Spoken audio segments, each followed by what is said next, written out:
नमस्कार माझ्या सर्व प्रिय विद्यार्थी मित्र आणि मैत्रिणींनो, माझे नाव सौ सुनीता रामभाऊ बारगजे। आज आपण इयत्ता 10वी विषय मराठी पाठ 17वा सोनाली ह्याचा अभ्यास करणार आहोत। तर प्रथम या पाठाची आपण प्रस्तावना पाहूया। पाळीव प्राणी आणि जंगली प्राणी तुम्हाला माहिती आहेतच। आपण काय करतो की पाळीव प्राणी जे आहेत ते शेतीच्या उपयोगासाठी किंवा अन्नाच्या गरजेसाठी आपण पाळतो। मग दुधासाठी गाय, शेळी, शेतीसाठी बैल, मांस व अंड्यासाठी कोंबडी आपण पाळतो। त्यानंतर घराची राखण करण्यासाठी आपण कुत्रा पाळतो। तसेच पायामध्ये घुटमळणारे, उंदरांचा नाश करणारे मांजरही आपण पाळतो। म्हणजे ह्या पाळीव प्राण्यांवर आपण प्रेम केले की ते प्राणी देखील आपल्यावर प्रेम करतात। म्हणूनच आपल्याला ह्या पाळीव प्राण्यांचा सहवास जो आहे तो महत्त्वाचा वाटत असतो। आता जंगली प्राणी म्हणजे ज्याला आपण हिंस्र प्राणी म्हणतो, ते प्राणी मात्र आपण पाळत नाही। कारण या हिंस्र प्राण्यांमध्ये असलेली जी आक्रमक अशी वृत्ती असते, ही वृत्ती प्रत्येक प्राण्यांमध्ये जन्मजातच असते। आणि या प्राण्यांमधील ही हिंस्र वृत्ती जी आहे, या हिंस्र वृत्तीवर आपण प्रेमाने नक्कीच मात करू शकतो। आणि हे प्रेम जे आहे, हे प्रेमच एकमेकांना लळा लावत असते। आणि त्यामुळं या प्राण्यांमध्ये असणारी, हिंस्र प्राण्यांमध्ये असणारी जी आक्रमक वृत्ती आहे, त्यांच्यामध्ये असलेला जो आक्रमकपणा आहे तो कमी होतो। हे सत्य आज आपण पाठ 17वा सोनाली या पाठाचे लेखक आहेत डॉक्टर वा.ग. पूर्णपात्रे या पाठामध्ये पाहणार आहोत। तर सर्वात प्रथम आपण या लेखकांचा परिचय करून घेणार आहोत। सोनाली या पाठाचे लेखक हे चाळीसगावमधील काकासाहेब उर्फ डॉक्टर वा.ग. पूर्णपात्रे यांचं पूर्ण नाव डॉक्टर वामन गणेश पूर्णपात्रे असे आहे। या लेखकांचा जन्म 1920 साली झालेला आहे। हे लेखक एक प्रसिद्ध असे लेखक होते। त्यांचे वन्य प्राण्यांविषयीचे, वन्य प्राणी म्हणजे जंगली प्राणी जे आहेत, या जंगली प्राण्यांविषयीचे सोनाली हे पुस्तक प्रसिद्ध आहे। हे जे लेखक आहेत हे मुळातच नामांकित नेमबाज असे शिकारी होते। त्यांच्या लहानपणी त्यांच्या गावी, त्यांच्या भोवती, त्या गावाभोवती असलेले जे काही घनदाट जंगल होतं, त्यामुळं प्राण्यांची शिकार करण्याचा छंद लेखकांना लागलेला होता। एकदा त्यांच्या मनामध्ये असा विचार आला की त्यावेळेला ह्या जंगली प्राण्यांना मारून वाजत गाजत गावामध्ये आणलं जायचं। मग ह्या लेखकांच्या मनामध्ये विचार आला की ह्या प्राण्यांना मारून वाजत गाजत गावामध्ये आणणं, ह्याच्यामध्ये कसलं आलंय धाडस। त्याऐवजी आपण ह्या प्राण्यांना पकडून गावामध्ये आणणं हे धाडस आहे, असं लेखकांच्या मनामध्ये विचार आला। मग त्याच्याही नंतर पुन्हा लेखकांच्या मनात असा विचार आला की खरंच जर आपण ह्या रानटी जंगली प्राण्यांना पकडून आणून जर ह्या प्राण्यांना आपण घरी पाळलं, जसं आपण पाळीव प्राणी पाळतो त्याप्रमाणे ह्या रानटी प्राण्यांना पाळून जर दाखवलं तर हेच खरं धाडस आहे, असा विचार लेखकांच्या मनात आला। आणि म्हणून लेखकांनी सोनाली नावाची ही जी सिंहीण आहे तिला या लेखकांनी पाळलेलं आहे। तिने, ह्या सिंहिणीने लेखकांच्या घरालाच लळा लावलेला आहे। आणि तो कशा प्रकारे तिने लळा लावला ते आपण पाहणार आहोतच। मग थोडक्यात या पाठाचा पाठ परिचय आपण आता पाहूया। प्राणी जगत हा सर्वांच्याच कुतूहलाचा आणि जिव्हाळ्याचा विषय आहे। लहानपणापासून पाळीव प्राणी, जंगली प्राणी या दोन्ही प्रकारच्या प्राण्यांबद्दल आपल्याला आकर्षण असतं. पाळीव प्राणी आणि हिंस्र प्राणी यामध्ये भेद हे नक्कीच आहेत, परंतु जंगली प्राण्यांच्या हिंस्रपणाबाबत लहानपणापासूनच आपल्या मनामध्ये एक प्रकारची भीती आणि गैरसमज असतो.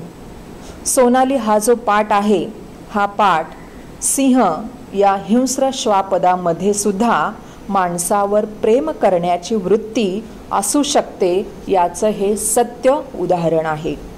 हिंस्र श्वापदाला घरामध्ये पाळणं, नैसर्गिक वातावरण जे आहे त्या वातावरणापासून या हिंस्र प्राण्यांना दूर ठेवणं हे योग्य नाही. परंतु या हिंस्र श्वापदामध्ये असलेलं जे काही पशुत्व आहे, म्हणजे त्यांच्यामध्ये असलेली जी आक्रमक अशी वृत्ती आहे, त्याच्यावर प्रेमाने मात करता येऊ शकते. खरे म्हणजे मानवामध्ये सुद्धा प्रेम आणि संतापी वृत्ती अशा दोन्ही प्रकारच्या प्रवृत्ती आपल्याला आढळून येतात. म्हणजे माणूस हा फक्त प्रेम करणारा प्राणी नाही आहे, तर मानवामध्ये सुद्धा आपल्याला प्रेम आणि संतापी वृत्ती ह्या दोन्ही गोष्टी, ह्या प्रवृत्ती आढळून येतात. म्हणजे आपल्यामध्ये असलेली जी नकारात्मक प्रवृत्ती आहे त्या प्रवृत्तीवर सुद्धा मनुष्य मात करू शकतो. मग याचाही वस्तुपाठ या ठिकाणी दाखवून दिलेला आहे. आता सोनाली हा जो पाठ आहे, हा सत्य कथेवर आधारित असलेला संवेदनशील असा हा पाठ माणसामध्ये असलेलं जे काही पशुत्व आहे, वाईट प्रवृत्ती आहे, त्या दूर व्हाव्यात ही प्रेरणा देणारा हा पाठ आहे. माणसाने प्राण्यांवर प्रेम करावे असा संदेश या पाठामधून लेखकांनी आपल्या सर्वांसाठी दिलेला आहे. चला तर मग आता आपण सोनाली या पाठाचा अभ्यास या काही मुद्द्यांच्या आधारे आपण करणार आहोत. त्यातला पहिला मुद्दा आपण घेऊया, अत्यंत दुःखाचा दिवस. सोमवार दिनांक 31 मार्च 1974 हा जो दिवस होता, हा लेखकांच्या आयुष्यातील अतिशय दुःखाचा असा दिवस होता. त्याचं कारण असं होतं की लेखकांच्या लाडक्या सोनालीचा घरातला तो जो दिवस होता, तो शेवटचा दिवस होता. या सोनालीवर या लेखकांनी जीवापाड प्रेम करून पाळलेल्या या सोनाली नावाच्या सिंहिणीला कायमच्या वास्तव्यासाठी पुण्याच्या पेशवे उद्यानामध्ये आता पाठवावं लागणार होतं. त्यामुळं घरामध्ये एक प्रकारचं असं सुतकी वातावरण पसरलेलं होतं.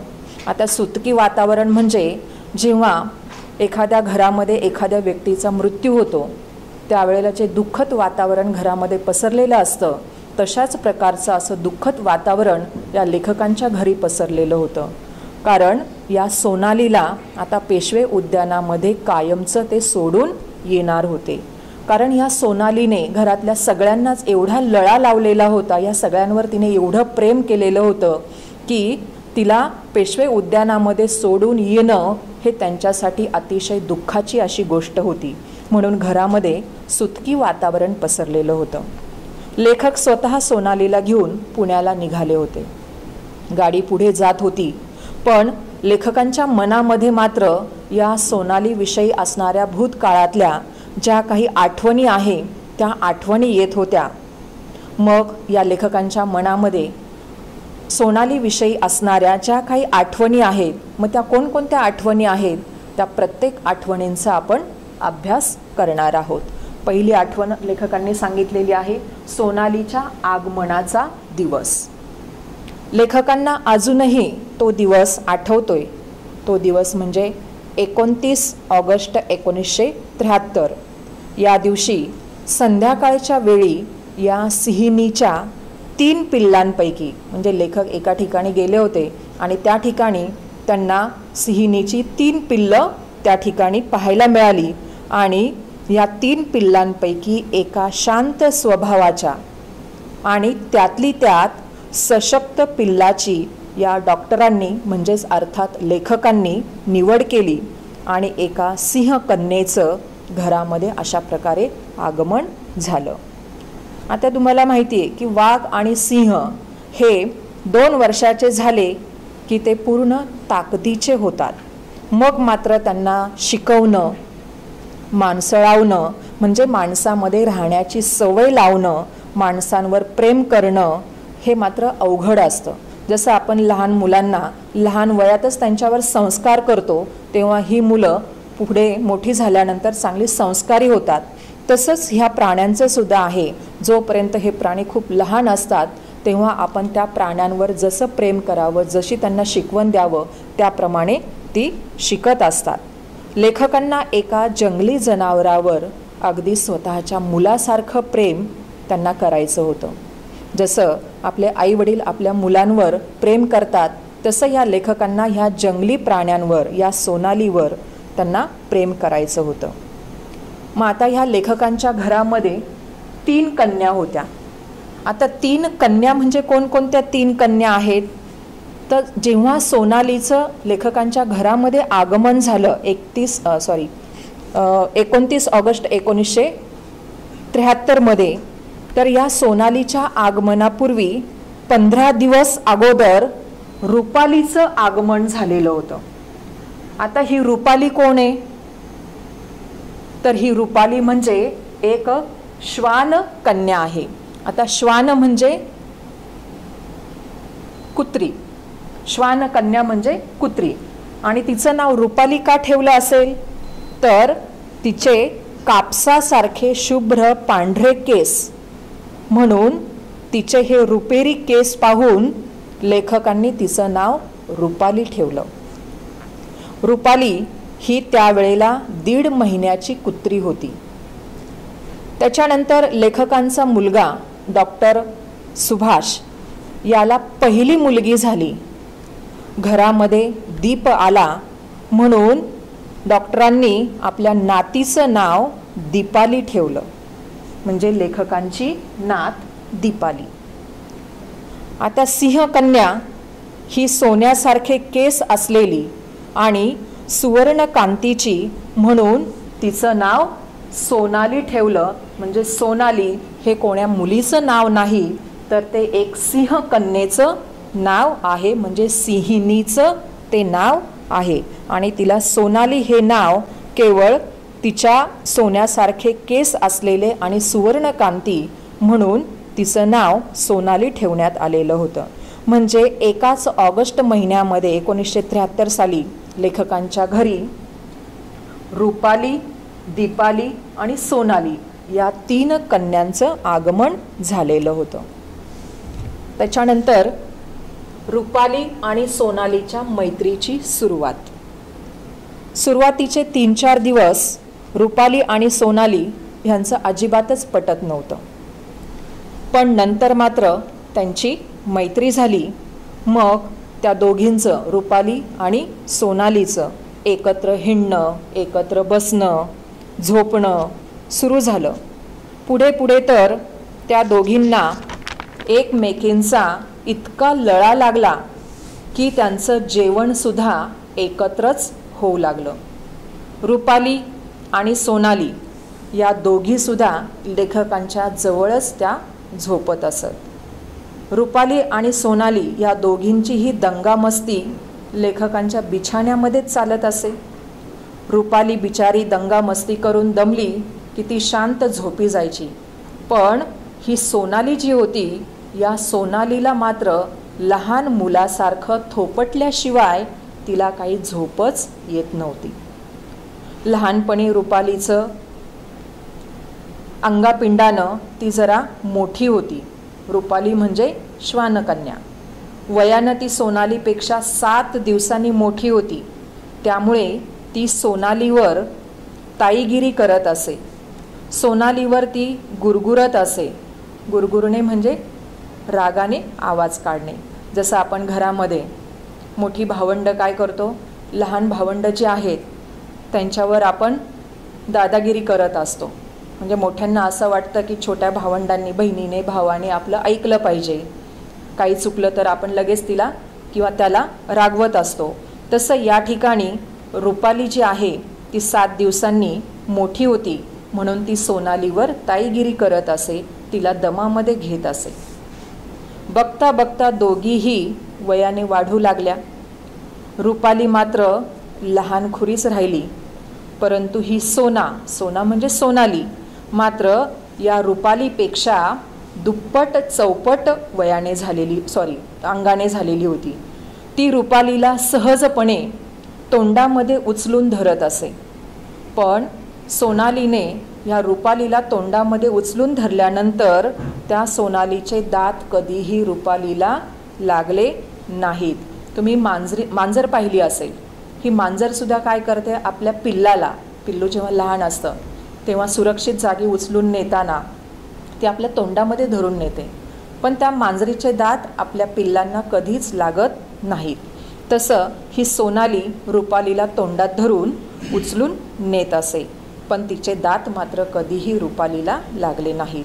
रुपालीने मात्र तरीसुद्धा आपला ताईपणा जो आहे तो शेवटपर्यंत तिने सोडला नाही. मग सोनाली आणि रुपाली यांची गच्चीवर असलेली गंमत आता आपण पाहूया. लहानपणापासूनच त्यांना साखळीची सवय लावली नाही तर ह्या मोठ्या झाल्यानंतर ही जी जनावरं आहेत ही साखळी घालू देत नाहीत. म्हणून लेखकांनी मुंबईहून दोघींसाठी गळपट्टे आणि साखळ्या आणलेल्या होत्या. लेखक गच्चीवर या दोघींना काही वेळासाठी मोकळं ठेवत असत, हिंडण्यासाठी, बागडण्यासाठी. म्हणून काही वेळासाठी लेखक या दोघींनासुद्धा, रुपालीला आणि सोनालीला दोघींनाही मोकळं सोडत असत. मग गच्चीवर या सिंहकन्या म्हणजे सोनाली आणि श्वानकन्या म्हणजे रुपाली आणि ही डॉक्टर कन्या म्हणजे डॉक्टर सुभाष यांची मुलगी, लेखकांची नात ती दीपाली, हे गच्चीवर एकमेकींचा पाठलाग करत असत, एकमेकींच्या मागे पळत असत. असा हा जो विलक्षण अवर्णनीय असा आनंद लेखक लुटत असत. त्याच्यानंतर बॅडमिंटन कोर्टवरील किस्सा.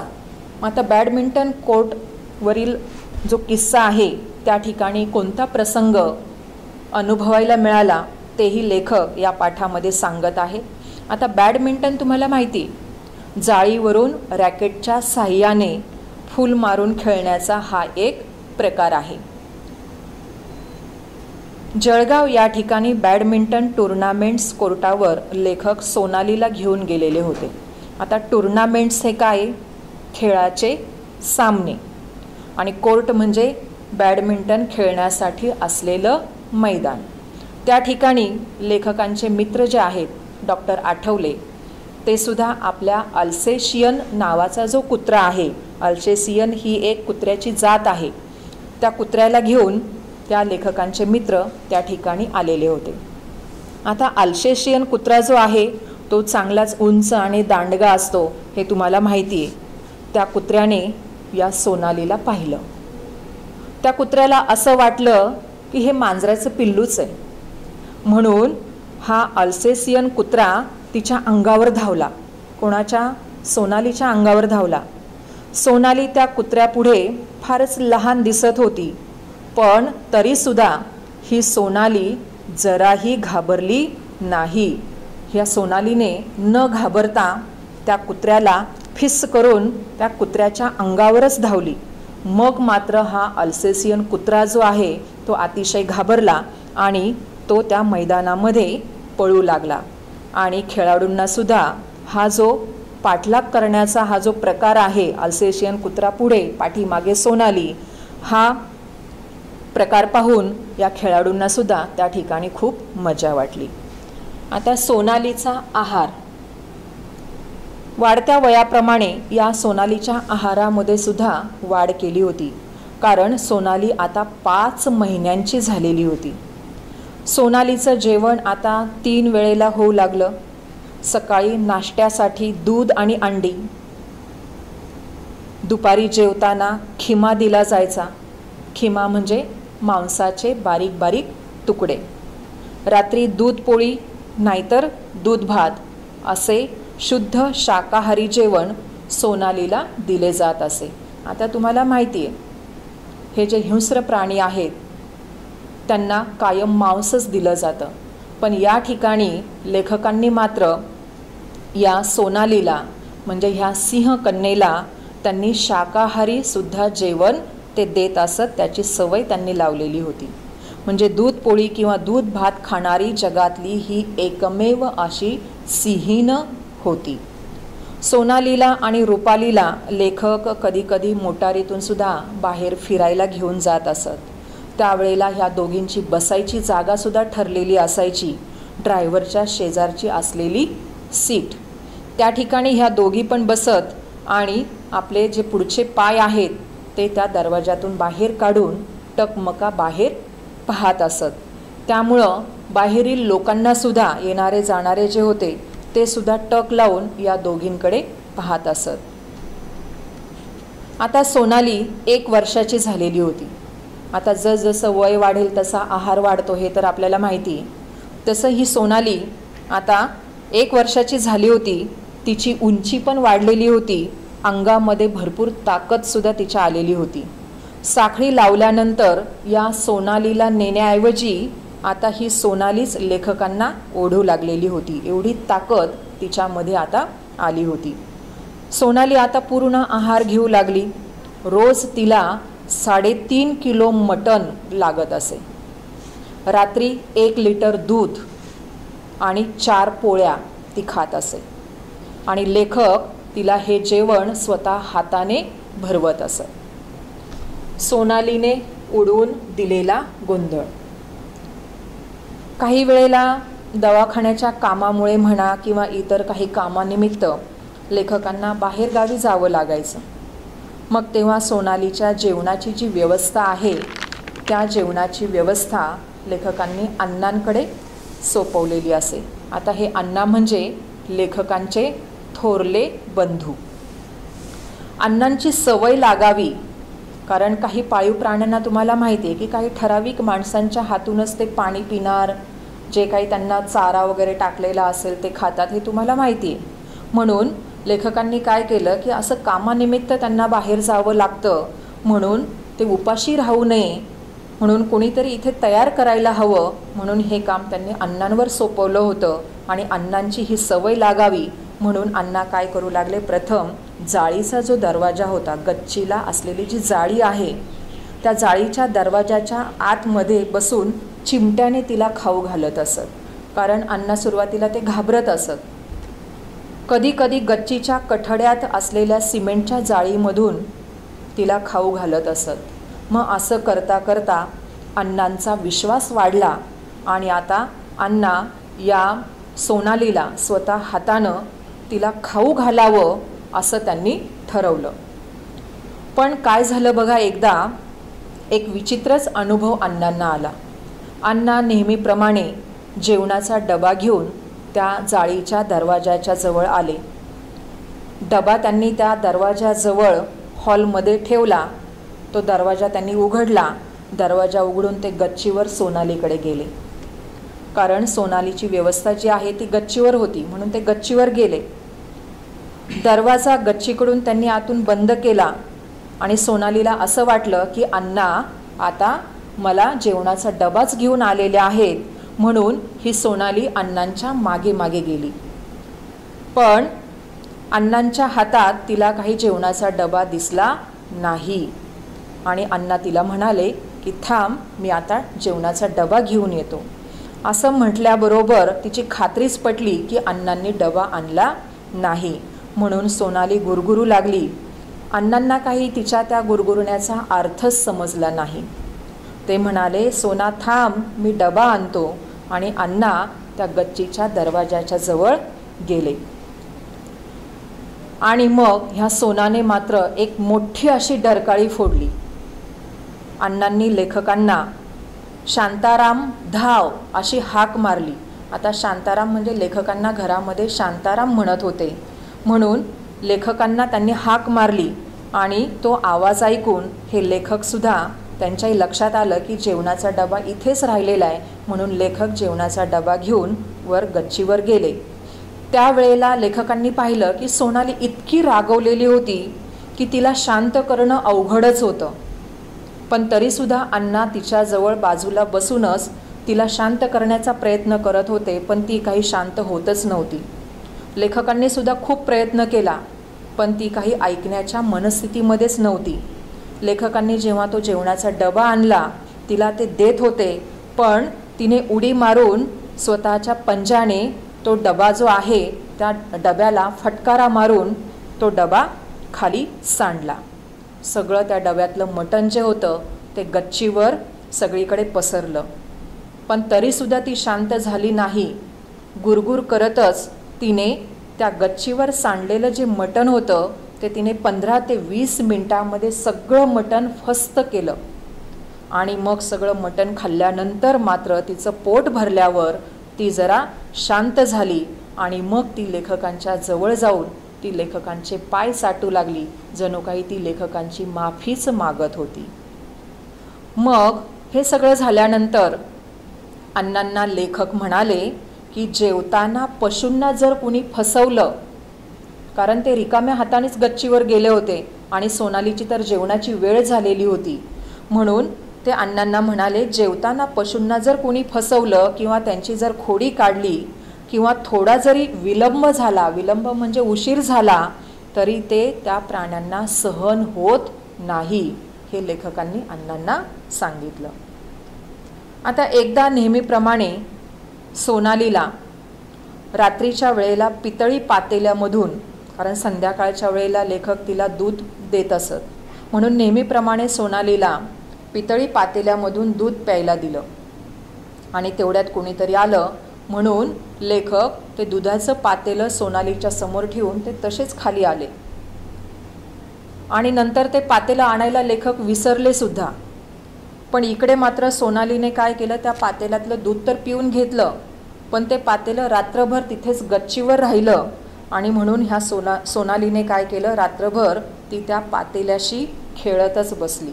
एवढी तिने त्या पातेल्याशी मस्ती केली की अक्षरशः त्या पातेल्याची चाळणीच केली होती. म्हणजे सोनालीने चाळण केलेलं पातेलं जे आहे ते सुद्धा एक अनुभव लेखकांना त्या ठिकाणी आलेला होता. आणि ते चाळण केलेलं पातेलं अजूनही लेखकांनी ते आठवण म्हणून जपून ठेवलेलं आहे. सोनालीचे दीपालीवरील प्रेम. आता ही दीपाली म्हणजे लेखकांची नात. सोनालीचा जसा रुपालीवर जीव होता तसाच या दीपालीवर सुद्धा होता. दीपाली सोनालीच्या जाळीपाशी जायची, तिच्याशी तासनतास ती खेळत बसायची. एकदा काय झालं, ही अशीच खेळत असताना त्या ठिकाणी सोनालीच्या जवळ गेली. सोनाली जाळीच्या आतून आणि जाळीच्या बाहेरून ही दीपाली होती, म्हणजे लेखकांची नात. त्यांचा खेळ चालू होता. पण त्या ठिकाणी एक पेशंट आला. त्या पेशंटने हे दृश्य पाहिलं. त्याला असं वाटलं की ही लेखकांची नात चुकून त्या ठिकाणी गेली आणि तिला काहीतरी इजा होईल, दुखापत होईल, म्हणून पटकन त्या पेशंटने काय केलं, त्या दीपालीला उचललं. तिला हात लावल्याबरोबर ही सोनाली जी आहे ती ओरडायला लागली. तिने डरकाळी फोडली. त्या गृहस्थावर, त्या पेशंटवर ती गुरगुरायला लागली. आणि ती डरकाळी ऐकून तो जो गृहस्थ होता, तो पेशंट जो होता, तो इतका घाबरला की त्याने त्या दीपालीला तिथेच सोडलं आणि तो लांब पळून गेला. आणि या सोनालीच्या डरकाळीचा आवाज ऐकून नंतर अण्णा बाहेर आले. बाहेर आल्यानंतर अण्णांनी विचारलं की काय झालं. तर त्यावेळेला त्या गृहस्थाने, त्या पेशंटने झालेला सर्व प्रकार सांगितला. तेव्हा अण्णा म्हणाले पुन्हा तुम्ही असंच करा, मी पाहतो काय झालंय ते. म्हणून त्या गृहस्थाने पुन्हा त्या दीपालीला हात लावला. दीपाली तिथेच होती. आणि पुन्हा तिला हात लावताच त्या सोनालीने पुन्हा डरकाळी फोडायला, गुरगुरायला सुरुवात केली. आणि मग मात्र अण्णांनी त्या सोनालीला शांत केलं. एका हातामध्ये दीपालीला घेतलं आणि एका हाताने सोनालीला ते कुरवाळत बसले. म्हणजे अशा प्रकारे या ठिकाणी ही जी दीपाली आहे ती सुद्धा आपल्या घरचीच आहे आणि तिला कोणी इतरांनी उचलता कामा नये, ही मोठी जाणीव जी आहे, ही जाणीवसुद्धा या सोनालीला झालेली होती.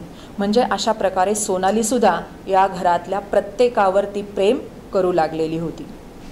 त्याच्यानंतर पुण्याच्या पेपरमधील बातमी. लेखक सोनालीला घेऊन येणार ही बातमी पुण्याच्या पेपरमध्ये आली होती। कारण हे जे हिंस्र प्राणी आहेत हे बऱ्याच कालावधीपर्यंत आपल्याला पाळता येत नाहीत, त्याला काही कायदे आहेत, नियम आहेत। काही वर्षापर्यंत, काही ठराविक वर्षापर्यंतच आपण त्यांना पाळू शकतो। म्हणून लेखक सोनालीला घेऊन येणार ही बातमी पुण्याच्या पेपरमध्ये आली होती। सोनालीला पाहण्यासाठी शेकडो पुणेकरांनी अगोदरच, म्हणजे सोनालीला घेऊन येण्याच्या अगोदरच पुण्यामध्ये असलेलं तुम्हाला माहिती असेल कॅफे गुडलक चौक जो आहे त्या चौकामध्ये लोकांनी खूप गर्दी केलेली होती। आता हे सोनालीला घेऊन येणार असे जे प्राणी आहेत, जंगली प्राणी, आपल्याला माहिती आहे जाळी असलेल्या गाडीतून, सरकारी गाडीतून घेऊन येतात। पण या ठिकाणी मात्र या सिंहिणीला म्हणजे सोनालीला उघड्या मोटारीतून आणणार होते हे पाहण्यासाठी अजूनच लोकांनी जास्त गर्दी केलेली होती। काही लोकांचा तर विश्वासच बसत नव्हता की तिला उघड्या मोटारीतून आणणार म्हणून, आणि हे पाहण्यासाठी लोक त्या ठिकाणी धडपड करत होते, कारण प्रचंड गर्दी त्या ठिकाणी जमलेली होती। म्हणून दुरूनच लोकांना पाहण्यासाठी म्हणून सोनालीला आणि रुपालीला त्या ठिकाणी आवारामध्ये साखळ्यांनी बांधून ठेवलं। त्याच्यानंतर पेशवे पार्कमधील प्रसंग। आता जेव्हा पेशवे बाग तुम्हाला माहिती आहे पुण्यामध्ये असलेली ही पेशवे बाग, तर या ठिकाणी या सोनालीला लेखक नेऊन सोडणार होते। हा तिचा शेवटचा टप्पा होता। तिला त्या ठिकाणी आतल्या पिंजऱ्यामध्ये नेऊन सोडायचं होतं। म्हणून सोनालीच्या गळ्याभोवती असलेला जो पट्टा आहे आणि साखळी लेखकांनी सोडली। ती आतल्या पिंजऱ्यामध्ये जायला तयारच नव्हती, कारण सोनालीला सुद्धा ह्या लेखकांची, रुपालीची, दीपालीची, घरातल्या सर्व माणसांची एवढी सवय झालेली होती की तिला आज वेगळंच काहीतरी वाटत होतं। म्हणजे तिच्या मनामध्ये सुद्धा नव्हतं की आजपासून आपण ह्यांच्याजवळ आता नसणार, ह्याची जरासुद्धा जाणीव तिला नव्हती। पण तिच्या गळ्याभोवती असलेला पट्टा आणि साखळी जेव्हा सोडली तेव्हा तिला आतल्या पिंजऱ्यामध्ये जेव्हा जायला सांगितलं तेव्हा ती आतमध्ये जायला तयारच नव्हती। लेखक आत गेले की ती आत पिंजऱ्यामध्ये जायची, लेखक बाहेर आले की सोनाली परत बाहेर यायची। मग असं हे आता किती वेळ करणार? मग आता तिला काहीतरी करून फसवलं पाहिजे, तिला आतमध्ये काहीही करून कोंडलं पाहिजे, पण ते काही शक्य होत नव्हतं। म्हणून लेखकांनी एक युक्ती केली की त्या पिंजऱ्यामध्ये रुपालीला आधी जाऊ दिलं। आता रुपाली आत आहे म्हटल्यानंतर सोनाली निश्चितच त्या पिंजऱ्यामध्ये जाणार, म्हणून रुपालीला आतमध्ये आधी पिंजऱ्यात सोडलं, नंतर आपोआप सोनाली पिंजऱ्यामध्ये गेली। आणि सोनाली पिंजऱ्यामध्ये गेल्याबरोबर ते पिंजऱ्याचं जे लोखंडी दार होतं, तो गज जे होते ते त्या ठिकाणी लावून घेतले आणि मग मात्र हळूच ते दार उघडून त्या रुपालीला बाहेर काढलं। आता सोनाली एकटीच आतमध्ये पिंजऱ्यात होती। आता सोनालीच्या लक्षात आलं की आपल्याला पिंजऱ्यामध्ये बंद केलेला आहे, पिंजऱ्याचा दरवाजा तिला काही आता उघडता येईना, कोणी दरवाजा पण उघडेना, म्हणून ती त्या लोखंडी गजांवर पंजा मारू लागली, जोरजोराने ती ओरडू लागली। सोनालीचा वियोग। अखेरीस कायद्याप्रमाणे सोनालीला पेशवे उद्यानामध्ये सोडावं लागलं। लेखकांना आणि घरच्या इतरांना या गोष्टीचं खूपच दुःख झालेलं होतं। रुपाली सुद्धा पिंजऱ्यासमोर उभी राहून डोळे भरून ती सोनालीकडे पाहत होती आणि सोनालीला सुद्धा अतोनात दुःख झालेलं होतं। पिंजऱ्याचे गज, कडी, कुलप हे काही तिला माहितीच नव्हतं आत्तापर्यंत, पण ते सगळं पाहिल्यामुळं ती अक्षरशः बिथरलेली होती, कारण तिला त्या गोष्टीची सवय नव्हती। ती मोठमोठ्याने ओरडत होती, पिंजऱ्याबाहेर येण्यासाठी धडपड करत होती, डरकाळ्या फोडत होती। सर्व परिसर तिने अगदी हादरवून सोडला होता, पण त्याचा काहीही उपयोग झाला नाही। लेखकांना सुद्धा खूप दुःख झालं होतं, पण शेवटी कायद्याच्या पुढे आपलं काहीच चालत नाही। आणि लेखकांना मात्र हे जे दृश्य आहे हे दृश्य पाहावत नव्हतं। लेखक तिथून अतिशय जड अंतःकरणाने गाडीमध्ये जाऊन बसले। म्हणजे अशा प्रकारे लेखकांनी या पाठामध्ये जंगली प्राण्यांच्या हिंस्रपणाबाबत आपल्या मनामध्ये असलेली जी काही भीती आहे आणि जे काही गैरसमज आहेत ते या पाठातून दूर करण्याचा त्यांनी प्रयत्न केलेला आहे. म्हणजे हे जे हिंस्र श्वापद आहेत, या हिंस्र श्वापदातील जे पशुत्व आहे त्याच्यावर प्रेमाने आपण मात करू शकतो, हे या पाठातून या लेखकांनी दाखवून दिलेलं आहे. धन्यवाद.